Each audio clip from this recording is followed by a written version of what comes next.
My question is about Abu Sufyan radiallahu anhu.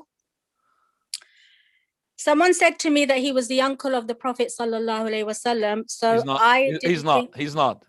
So I didn't think he was. I asked someone else and they actually confused me even more. They said there's two Abu Sufyans.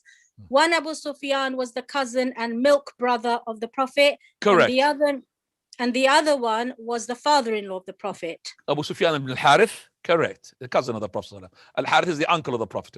Abu Sufyan al-Harith. Nah. The one who was holding there was an uncle. Hang on a second. The one who's holding the camel in the battle of Hunayn. And the Prophet was charging in his camel. Ana nabiyyu la kadhib, ana ibn Abd al-Muttalib. Abu Sufyan al-Harith, he was holding the camel of the Prophet. Because all the companions left and he's on his own. He said, I am the Prophet. No doubt about that. I am the son of Abdul Muttalib. So the companion, when he saw him like this, they came to the Prophet. This is the commander. This is the leader. Yes, Abu Sufyan is a cousin, and Abu Sufyan, the other one was Sufyan ibn Harb. He's not the uncle of the Prophet. He's not even related to the Prophet. Yes, he's from Quraysh. Which one was the one who took the Shahada at the conquest of Mecca? Abu Sufyan ibn Harb. Not the uncle, not the cousin. There's no uncle, Abu Sufyan, okay? Cousin. All right, Jazakallah khairan. Jazakallah.